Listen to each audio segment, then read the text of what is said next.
సత్యమును అనుసరించి నడుచుకోవాలంట. కీర్తనల గ్రంథము 86వ కీర్తన 11వ చరణములో ప్రభు రాయించిన మాట చదువుతున్నాను మీకోసం.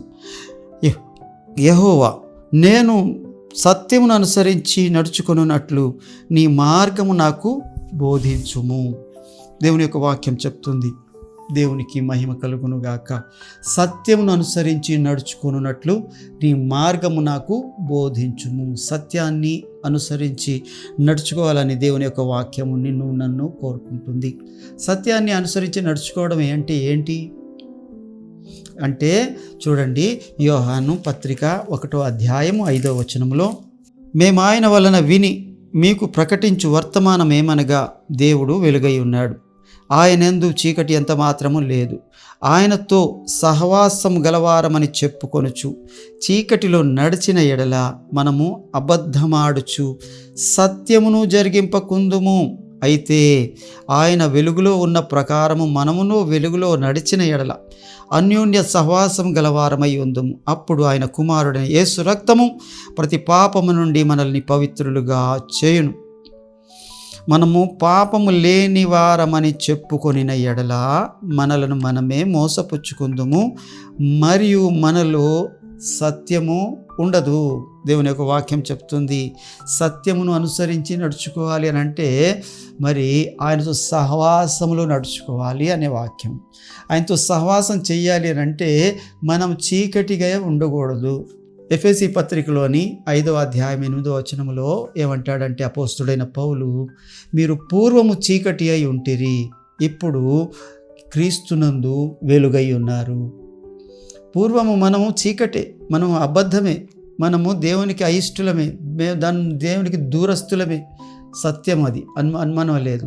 కానీ ఇప్పటికీ కూడా ఒకవేళ అలాగే నడుచుకుంటూ నేను ప్రభుతో సహవాసం చేస్తున్నానని దేవుని మందిరానికి వెళ్తున్నప్పుడు ఈ బైబిల్ పట్టుకొని గట్టిగా పట్టుకొని తెల్లటి బట్టలు వేసేసుకొని మరి తలార స్నానం చేసుకొని వెళ్ళిపోయినంత మాత్రాన మనం వెలుగులో ఉన్నట్టు కాదు. సత్యాన్ని అనుసరించి, సత్యాన్ని లేక వాక్యాన్ని అనుసరించి నడుచుకుంటేనే సత్యాన్ని అనుసరించి నడుచుకున్నట్లు అని దేవుని యొక్క వాక్యం చెప్తుంది.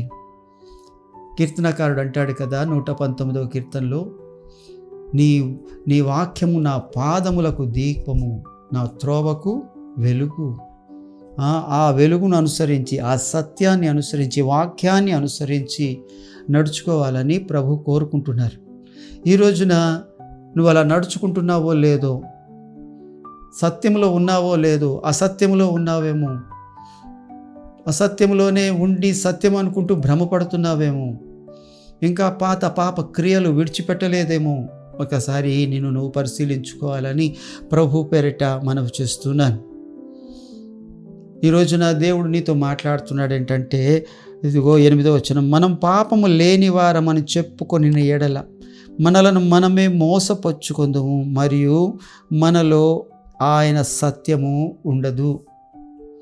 అంటే పాపము ఉంచుకొని ఆ పాపాన్ని అలాగే ఉంచి దాన్ని ఒప్పుకొని విడిచిపెట్టకుండా అలా ఉంచుకుంటూ వెళ్ళిపోతూ ఉంటే, కాలం గడిచిపోతూ ఉంటే, చూడండి ప్రతి పుట్టినరోజుకి ఎంత సంతోషం కదా ఒక్కొక్కరికి. హ్యాపీ బర్త్డేలు మామూలుగా చెప్పరు. అది వరకు రోజుల్లోని ఎవరో తెలిసిన 2-3 హ్యాపీ బర్త్డే చెప్పేవారేమో. ఇప్పుడు ఈ ఫోన్లు వచ్చిన సందర్భాన్ని బట్టి మరి అనేకులు హ్యాపీ బర్త్డే మామ, హ్యాపీ బర్త్డే అన్న, హ్యాపీ బర్త్డే రా, హ్యాపీ బర్త్డే మచ్చా, happy birthday uncle, happy birthday మామయ్య, హ్యాపీ బర్త్డే పెద్దనాన్న, హ్యాపీ బర్త్డే చిన్నాన్న, ఇలాగ ఎన్ని రకాలు కదా. మళ్ళీ హ్యాపీ బర్త్డేకి పాటలు ఎన్ని రకాలు వచ్చేసినాయి. నీ హ్యాపీ బర్త్డే అని అది వరకు చాలా తక్కువ మందికి, నీ కుటుంబం వరకే తెలుస్తుంది. ఇప్పుడు ఈ పేపర్లు వచ్చేసి, ఈ యొక్క సెల్ ఫోన్ వచ్చేసి, ఈ రకరకాలలోని ప్రింట్ చేసి అనేక రకాలుగా మరి సెలబ్రేషన్లు చేసేసి లక్షలు పెట్టి పుట్టినరోజులు చేస్తూ, ఇవన్నీ దేనికి సంకేతం అంటే నీవనుకుంటావు సంతోషానికి అని. కానీ కాదు. నీ జీవితంలో ప్రభు ఇచ్చిన ఆయుష్లోని ఒక సంవత్సరం అయిపోయిందిరా అబ్బాయి అని చెప్పడానికి ఆ కొవ్వొత్తు ఆరిపోద్ది అక్కడ. నువ్వు చచ్చిపోతున్నావు అని చెప్పడానికి, నీకు ఇచ్చిన ఆయుష్ అయిపోయింది అని చెప్పడానికి. ఒకవేళ సంవత్సరాలు పడి ఈ బైబిల్ పట్టుకొని తిరిగేస్తూ ఉంటే నువ్వు సత్యంలోనికి లేవు, ఇంకా అసత్యంలోనే ఉన్నావు. దేవుడు నిన్ను సత్యములో నుండి సర్వసత్యంలోకి నడిచి ఎదిగి వెళ్ళాలని కోరుకుంటున్నాడు. సత్యంలోనే కాదు, ఆ సర్వసత్యంలోకి వెళ్ళాలని కోరుకుంటున్నాడు ప్రభు. కానీ నువ్వు సత్యాన్ని అనుసరిస్తున్నాను అనుకొని అసత్యంలోనే ఉంటున్నావేమో, అబద్ధంలోనే ఉంటున్నావేమో, సాతాను నిన్ను మోసగిస్తున్నాడేమో, సాతాను యొక్క వలలో నువ్వు ఇరుక్కున్నావేమో, పడిపోయావేమో. ఒకసారి నువ్వు పరిశీలన చేసుకో. ఇదిగో దేవుని యొక్క వాక్యం చెప్తుంది కదా, యాకోబు పత్రికలో 1వ అధ్యాయము 22వ వచనములో, మీరు వినువారు మాత్రమై ఉండి మిమ్మును మీరు మోసపరుచుకొనకుండా వాక్య ప్రకారంగా ప్రవర్తించువారై ఉండుడి. ఎవడైనను వాక్యమును వినువాడై ఉండి దాని ప్రకారము ప్రవర్తింపని వాడైతే వాడు అద్దంలో తన సహజ ముఖమును చూచుకొను మనుషుని పోలి ఉన్నాడు. వాడు తను చూచుకొని అవతలకి పోయి తాను ఎట్టివాడు వెంటనే మర్చిపోవును గదా. అయితే స్వాతంత్ర్యమిచ్చు సంపూర్ణమైన నియమములో తేరి చూచి నిలకడగా ఉండువాడెవడో వాడు విని మరుచువాడు కాక క్రియ చేయువాడై ఉండి తన క్రియలో ధన్యుడవును. ఎంత చక్కటి మాట కదండి. వాక్యము విని మర్చిపోతే అద్దంలోని ముఖం చూసుకున్నప్పుడు ఇక్కడ మసి ఉంది, ఆ మసిని తుడుచుకోవాలి అని అద్దం చెప్తుంది. అబ్బాయి నీకు మసి ఉందిరా, రోడ్డు మీదకి వెళ్తే అందరూ ఆ మచ్చను చూస్తారా అని నీకు చెప్తాడు, అద్దం చెప్తుంది నీకు. కానీ నువ్వేం చేస్తావంటే తుడుచుకుందాంలే అనుకుంటావు. అద్దం అంటే వాక్యమే చెప్తాడు, నీలో నీ లోపం ఉంది అబ్బాయి, ఈ లోపం సరిచేసుకో అని.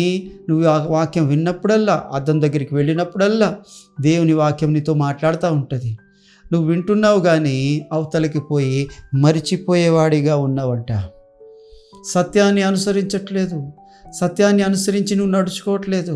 అందుకనే దేవుని యొక్క వాక్యం ఏం చెప్తుందంటే, నీ సత్యమును అనుసరించి నడుచుకున్నట్లు నాకు నీ ఉపదేశము దయచేయి, నన్ను నాకు బోధించు అని వాక్యం చెప్తుంది. ఈ రోజున నువ్వు ఎలా నడుచుకోవాలంటే ఆత్మానుసారంగా నడుచుకోవాలి. ఎలాగ నడుచుకోవాలంటే ప్రేమ కలిగి నడుచుకోవాలి.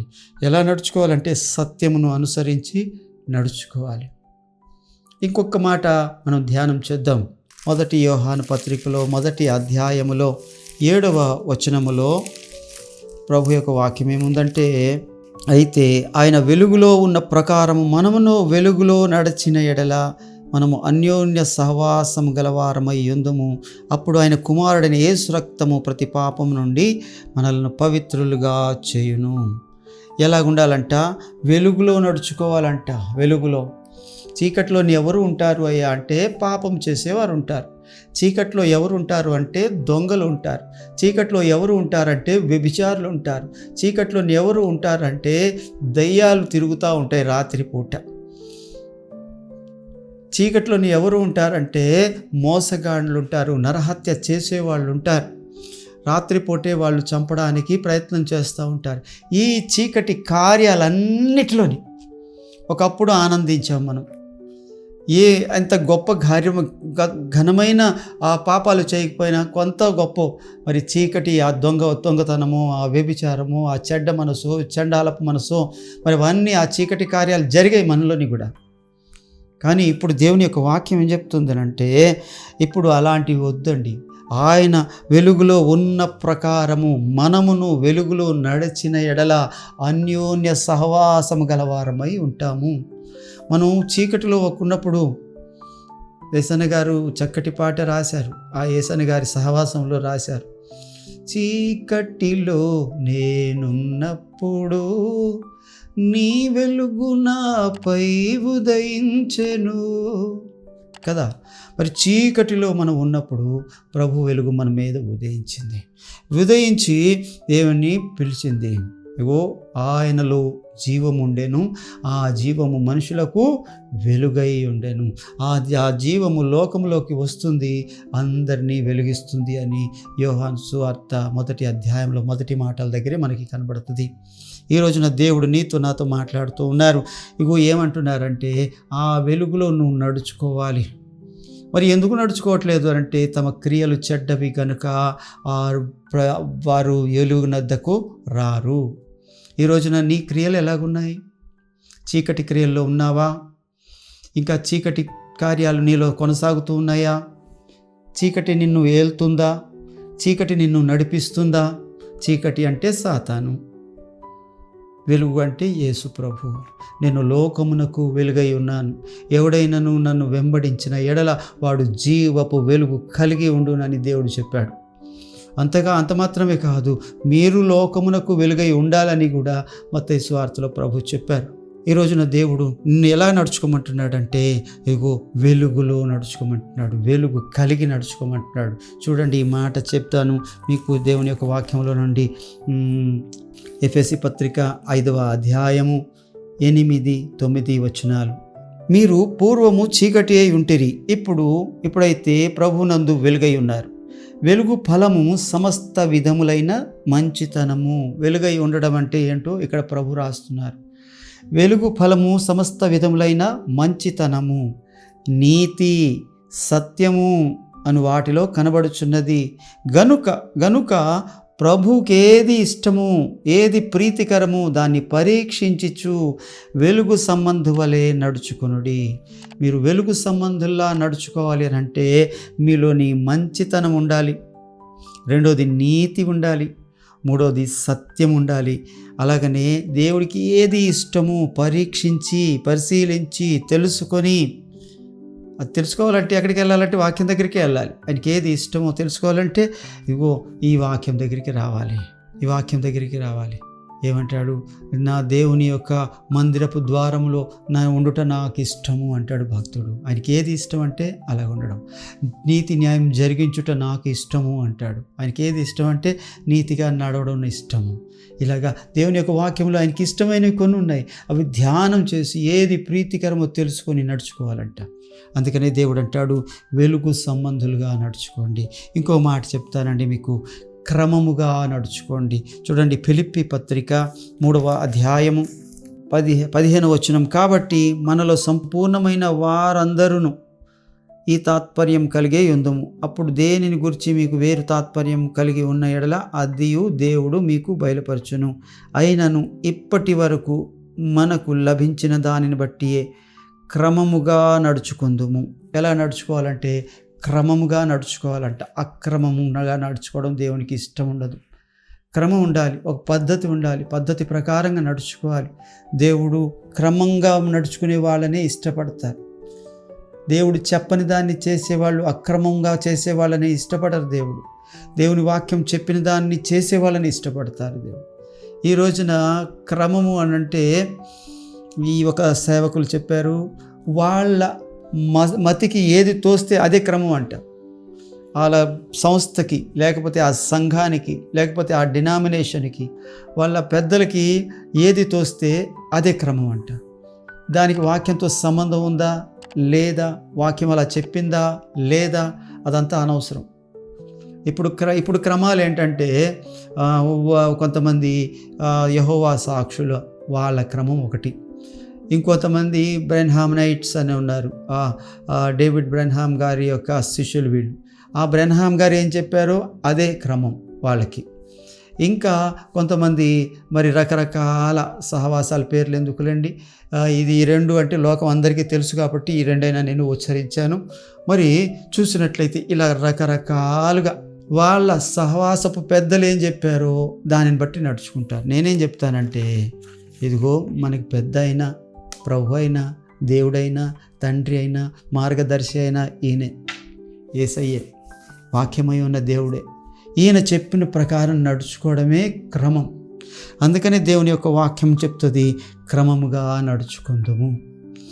చూడండి, రోమాపత్రిక 13వ అధ్యాయం 13-12 వచనములో, రాత్రి చాలా గడిచి పగలు సమీపంగా ఉన్నది గనుక మనము అంధకార క్రియలను విసర్జించి తేజస్ సంబంధమైన యుద్ధోపకరణములు ధరించుకొందుము. అల్లరితో కూడిన ఆటపాటలను, మత్తైనను లేక కామ విలాసములైనను, పోకిరి చేష్టలైనను లేక, కలహమైన మత్సరమైన లేక, పగటి యందు నడుచుకున్నట్లు మర్యాదగా నడుచుకుందుము.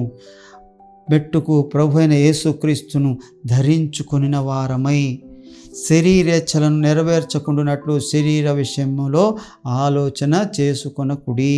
దేవుని యొక్క వాక్యం చెప్తుంది.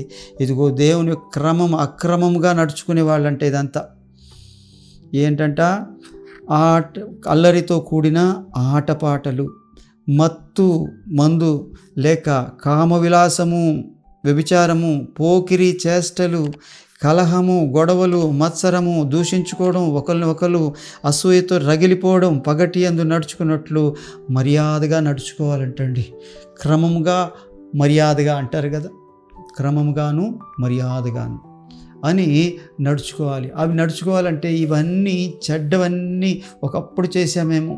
అది పేతురు పత్రికలో 4వ అధ్యాయంలో ఉంది, కావాలంటే చదువుకోండి. తర్వాత 2వ వచనం నుండి కనబడుతుంది మీకు. ఇదిగోండి, పూర్వం చేసామేమో, కానీ ఇప్పుడు అలా చేయొద్దండి. ఇప్పుడు క్రమముగా మర్యాదగా మన ప్రభు ఎలా నడుచుకుంటారో, మన ప్రభు మనుషుల ఎదుట తన యొక్క మాదిరిని ఎలా ఉంచారో, ఆయన ఎలా మాట్లాడతారో, ఆయన ఎలా ప్రేమిస్తారో ఆ క్రమాన్ని బట్టి నడుచుకోవాలండి. ఇగో ఆ క్రమముగా నడుచుకోండి అంటాడు.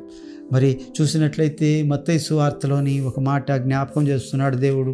మత్తయి సువార్త 7వ అధ్యాయం 21వ వచనములో ప్రభు యొక్క వాక్యము, ప్రభువా ప్రభువా అని నన్ను పిలుచు ప్రతివాడును పరలోక రాజ్యములో ప్రవేశింపడు, కానీ పరలోకమందున్న నా తండ్రి చిత్తము ప్రకారం చేయువాడే ప్రవేశించును. ఆ దినమందు అనేకులు నన్ను చూచి, ప్రభువా ప్రభువా, మేము నీ నామమున ప్రవచింపలేదా? నీ నామమున దయ్యములను వెళ్ళగొట్టలేదా? నీ నామమున అనేకమైన అద్భుతములు చేయలేదా అని చెప్పుదురు. అప్పుడు నేను మిమ్మును ఎన్నడూను ఎరగను, అక్రమము చేయువార్లారా నా యొద్ద నుండి తొలగిపోడని వారితో చెప్పుదును అని దేవుని యొక్క వాక్యము ఎంతో స్పష్టంగా ప్రభు రాయిస్తున్నారు. అక్రమము చేయువార్లారా నా యొద్ద నుండి తొలగిపోండి. అక్రమం చేస్తే ఇప్పుడు కాస్తంత నడిచిపోతూ ఉంటుంది మన పరిస్థితి పద్ధతి, కానీ ఒకానొక దినమున దేవునికి లెక్క అప్పగించాలి వీటన్నిటిని బట్టి. అప్పుడు ప్రభు ఏమంటాడు, మీరెవరో నాకు తెలీదు, హూ ఆర్ యూ అని అంటాడు. ఎవరు నువ్వు అని అంటాడు. నిన్ను ఎరుగను. ఇదిగో ఇక్కడ నేను చెప్పిన మాట కాదు, దేవుని వాక్యం చెప్తుంది. అక్రమము చేయవర్లారా నేను మిమ్మను ఎరుగను. ఆ పైన ఏమంటాడు, నీ నామమును బట్టి మేము ప్రవచింపలేదా? నీ నామమును బట్టి మేము దయ్యములను వెళ్ళగొట్టలేదా? అంటే ఎవరు వీళ్ళు? దేవుని ప్రజలే, దేవుని పిల్లలే, సేవకులు ఉన్నారు, భక్తులు ఉన్నారు. మరి వీళ్ళే అంటారంట, ప్రభువా మేమయ్యా అంటే ఎవరు మీరు అంటాడంట దేవుడు. అక్రమంగా నడుచుకున్నప్పుడు ప్రజల్లోని మన పప్పులు ఉడికిపోతాయి, లోకంలోని మనకి ఘనత వస్తుంది, లోకస్తులు మనల్ని అంగీకరిస్తారు, ప్రజలు మనల్ని ఒప్పుకుంటారు. కానీ దేవుడు ఒప్పుకోడు, దేవుడు ససేమిరా ఒప్పుకోడు. ఎలాగ ఒప్పుకుంటాడంటే ఎవరైతే క్రమమైన భక్తి చేస్తారో ఆ క్రమాన్ని బట్టి ఒప్పుకుంటాడు. దేవుడు అక్రమకారుడు కాదు, అక్రమకారుల మధ్యలో సిలువ వేయబడిన క్రమమైన దేవుడు. ఆయన మరి అక్రమాన్ని ఎంత మాత్రము ఒప్పుకునేవాడు కాదు, చేస్తే ఉపేక్షించేవాడు కూడా కాదు. అందుకని దేవుని యొక్క వాక్యం చెప్తుందంటే క్రమముగా నడుచుకోండి. ఇంకా ఇంకొక మాట ఏంటంటే ప్రభువుని సంతోషపెట్టేవారిగా నడుచుకోండి అని కొలస్సీ పత్రిక 1వ అధ్యాయము 10వ వచనంలో ప్రభు రాయిస్తున్నారు. దేవుణ్ణి సంతోషపెట్టేవారిగా నడుచుకోవాలంట. మనం మనుషుల్ని సంతోషపెట్టేవారిగా నడుచుకుంటున్నాం, అందులో అనుమానమే లేదు. ఇప్పుడు ప్రస్తుతానికి లోకమందంతటా మహా అయితే 10% దేవుని సంతోషపెట్టే సంఘాలు ఉంటాయి, 90% మనుషుల్ని సంతోషపెట్టే సంఘాలు ఉన్నాయి. దేవుడే చెప్పాడు 10% నాది అని. మరి ఆ 10%లో మీ సంఘం ఉన్నారో లేదో, మీరు ఉన్నారో లేదో ఒకసారి మిమ్మల్ని మీరు పరిశీలన చేసుకోండి. దేవుని యొక్క వాక్యం ఏం చెప్తుందంటే ప్రభువుని సంతోషపెట్టే వారముగా ఉండాలంట. రోమా పత్రిక 8వ అధ్యాయము 8, 9 వచనాల్లోని ప్రభు ఇలా రాస్తున్నారు. 8వ వచనం, ఏమాత్రమును లోబడనిది కాగా శరీర స్వభావము గలవారు దేవుణ్ణి సంతోషపరచనేరరు. దేవుని ఆత్మ మీలో నివసించి ఉన్న పక్షమున మీరు ఆత్మ స్వభావము గలవారే గాని శరీర స్వభావం గలవారు కారు. ఎవడైనాను క్రీస్తు ఆత్మ లేని వాడైతే వాడు ఆయన వాడు కాడు.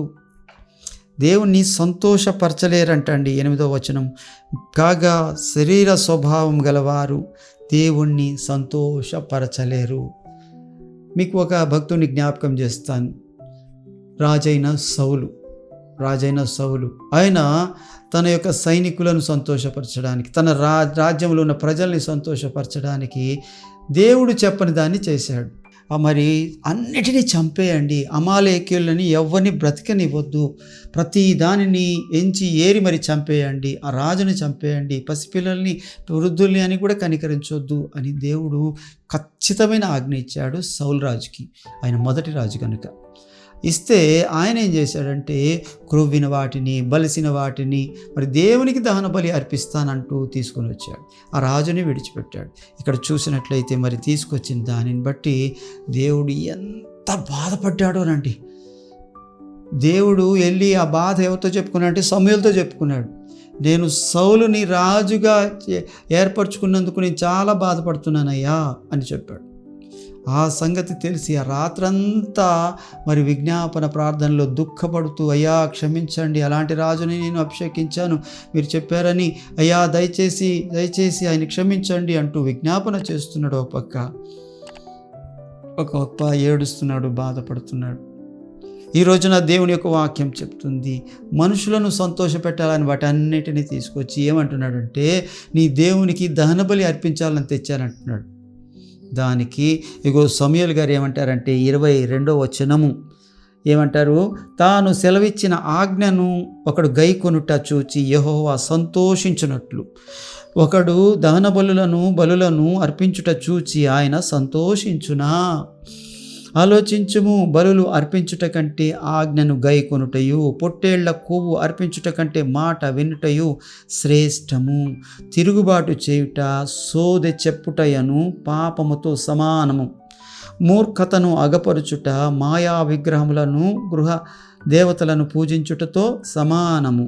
యెహోవా ఆజ్ఞను నీవు విసర్జించితివి గనుక నీవు రాజుగా ఉండకుండా ఆయన నిన్ను విసర్జించెను. వింటున్నారా? దేవుణ్ణి సంతోషపెట్టాలి. మనం ఇది చేస్తే లేకపోతే ఈ విగ్రహ ఆ సంబంధమైనవి ఇవి తింటే మనుషులు సంతోషిస్తారు, ఇగో ఇది పెట్టుకుంటే మనుషులు సంతోషిస్తారు, ఇగో ఇలాగ ధరించుకుంటే మనుషులు సంతోషిస్తారు. వాళ్ళు సంతోషిస్తారు, తప్పకుండా సంతోషిస్తారు. సాతాను వాళ్ళ పక్షంగా ఏం చేస్తాడంటే ఆ సంతోషాన్ని వాళ్ళు కలగజేస్తాడు. అమ్మయ్య మనం గెలిచాంరా అని అంటాడు వాళ్ళతోని.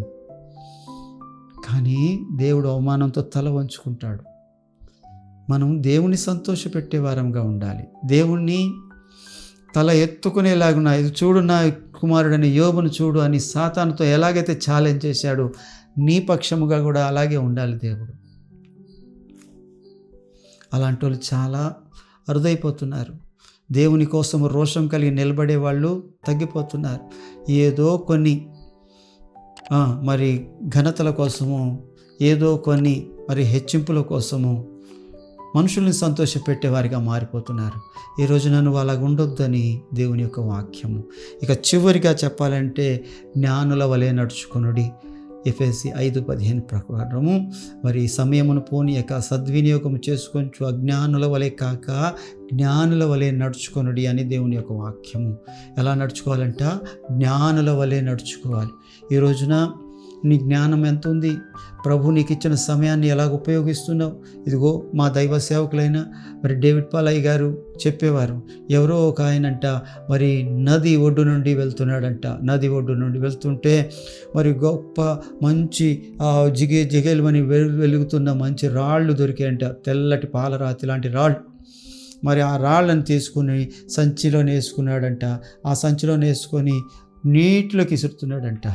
నడుస్తుండగా పాలు పోక ఊసిపోక మరి నీటిలోకి ఇసురుతున్నాడు దూరంగా. అది కూడా ఎంత బలం ఉందో అంత బలంతో ఎగురుతుంటే అది వెళ్ళి అక్కడ పడి ఆ నీళ్లు అలా లెగుస్తుంటే భలే సంతోషంగా ఉంది.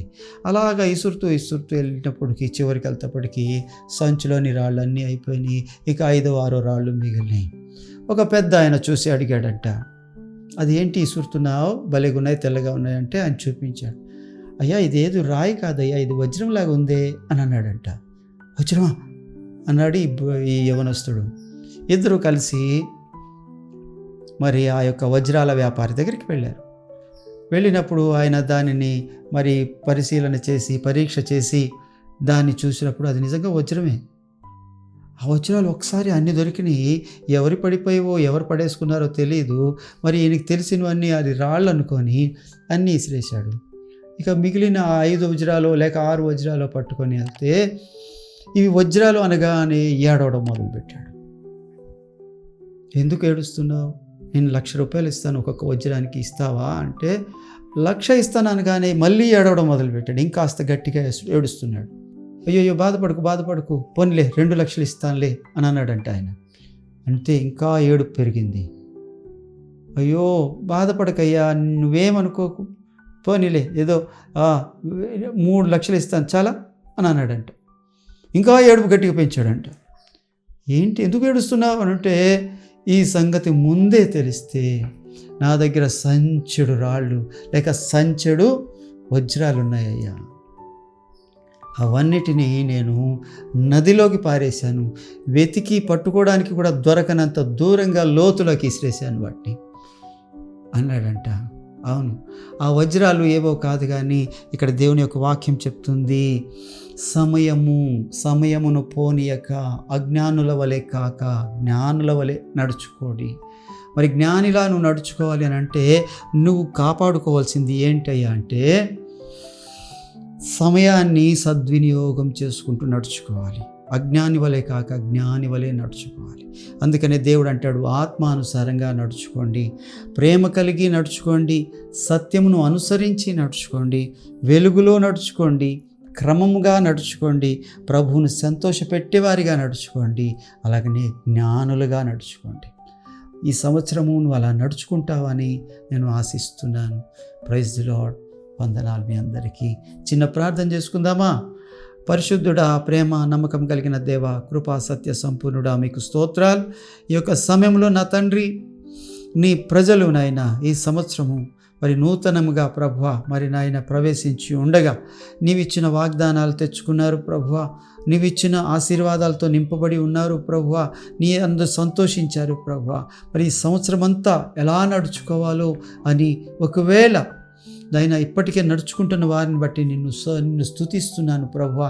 అయ్యా, ఒకవేళ అలాంటి క్రమము లేని వారైతే వారి జీవితంలో ఎలా నడుచుకోవాలో మీ వాక్యాన్ని అనుసరించి ప్రభువా చెప్పిన ఈ మాటలు ప్రభువా వారి జీవితంలో ఫలించి కనిపించడానికి సహాయం చేయండి ప్రభువా. వారిని అలాగ నడిపించి మీరే మీ యొక్క రాజ్యానికి వారసులుగా ప్రకటించమని నజరేయుడైన యేసు నామములో అడిగి వేడుకొని పొంది ఉన్నాను మా ప్రియ పరలోకపు తండ్రి. Praise the lord. వందనాలండి, మీ అందరికీ వందనాలు. ప్రభు మిమ్మల్ని నిండారులుగా దీవించునుగాక. ప్రభు మీ యొక్క ప్రయాణం అంతటిలోనూ కృపా క్షేమముతో నడిపించునుగాక. Praise the lord. వందనాలు.